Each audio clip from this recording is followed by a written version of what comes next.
Graça e paz, queridos irmãos, um ótimo dia a todos, uma ótima terça-feira, hoje 14 de agosto de 2024, e nosso devocional diário está em 1 Coríntios, capítulo de número 11. Talvez este capítulo seja o que, se você é cristão, mais ouviu na sua vida e mais ouvirá. Geralmente é o texto que é usado na ceia do Senhor, que a grande maioria dos cristãos celebra uma vez por mês, pelo menos. Mas antes de falar da ceia, Paulo elogia os coríntios ali. Eu os elogios por se lembrarem de mim em tudo e por se apegarem às tradições, exatamente como eu as transmiti a você. Paulo está elogiando os irmãos pela tradição ali de as mulheres estarem usando o véu ou ali os cabelos compridos durante o momento de oração. Havia uma questão cultural ali em Corinto, onde havia muitas mulheres que vinham do paganismo, tinham se convertidos, e as prostitutas elas rapavam a cabeça, e Paulo vai tratar desse assunto aqui. Como eu disse, é um assunto cultural, e ele vai dizer que aquilo tudo, no fim das contas, era para glorificar ao Senhor. E tudo isso dentro de um contexto entre homens e mulheres, porque as mulheres deveriam ser ali submissas aos seus maridos, os maridos amarem as suas esposas, mas no fim das contas Paulo coloca tudo no mesmo nível. Ele diz no versículo 12: pois assim como a mulher provê do homem, também o homem nasce da mulher, mas tudo provém de Deus. E aí ele pergunta: julguem entre vocês mesmos, é apropriado uma mulher orar a Deus com a cabeça descoberta? E ele diz no versículo 15 que o cabelo foi lhe dado, como um manto foi lhe dado no lugar do véu.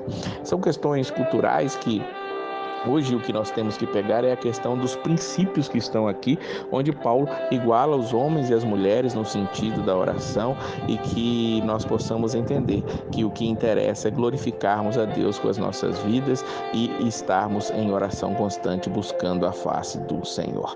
Mas abaixo Paulo vai tratar da ceia do Senhor, e nesse caso ele não os elogia, diz o versículo de número 17. Ele vai dizer que quando eles se reúnem como igreja, havia divisões entre eles, e até certo ponto ele cria naquilo que estavam falando, ou seja, chegou ao conhecimento de Paulo uma divisão que estava acontecendo entre eles, e Paulo dizia que estava acreditando naquilo e por isso ele ia tratar. Ele vai dizer que aquelas pessoas, quando iam se reunir, não era para comer a ceia do Senhor. Por quê? Porque a ceia do Senhor é um momento de comunhão, é um momento de união.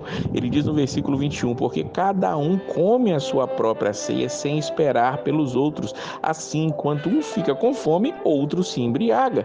Ele diz lá no finalzinho, no versículo 33, que quando se reunirem para comer, era para uns esperarem pelos outros. Ele vai deixar muito clara essa questão da comunhão na ceia. Ali, naquele momento, era muito feliz aquele momento de ceia, muita alegria, todos vinham, traziam o que podiam, os ricos traziam mais, os menos abastados traziam menos, e a ideia era todos colocarem tudo na mesa e todos participarem daquele pão e comerem igualitariamente.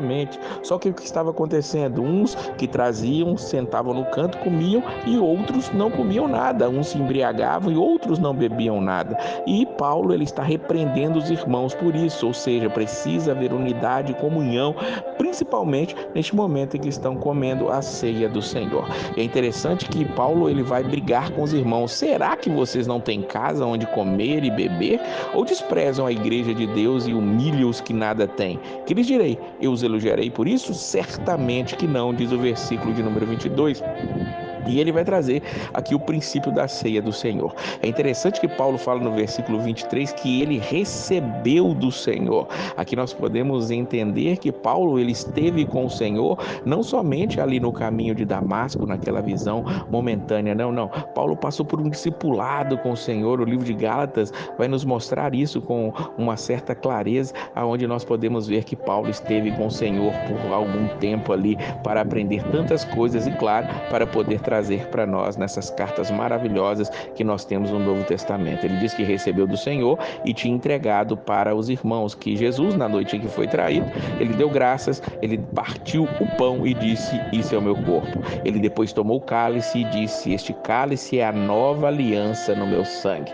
E ele diz para nós comermos e bebermos, porque sempre que comerem deste pão e beberem deste cálice, vocês anunciam a morte do Senhor até que ele venha. Aqui estão contidos detalhes maravilhosos, ou seja, o pão representa o corpo de Cristo que foi partido, o cálice representa o sangue de Cristo que foi vertido por nós na cruz do Calvário, e tudo isso como um símbolo muito claro, didático, pedagógico, para que nós possamos anunciar a morte do Senhor até que Ele venha, ou seja, não podemos parar até que Ele venha, está anunciando e nos lembrando da sua morte, porque foi na sua morte que nós recebemos a vida. Por isso Paulo vai ali dizer para aqueles irmãos, olha, porque se você come e bebe sem discernir o corpo do Senhor, diz o versículo 29, come e bebe para a sua própria condenação. Por isso precisamos comer e beber discernindo. E o corpo de Cristo é a própria igreja, que nós possamos discernir o corpo de Cristo, viver em comunhão uns com os outros, porque se não tivermos comunhão, estaremos comendo e bebendo para a nossa própria condenação. Que Deus abençoe a sua vida e a paz do Senhor!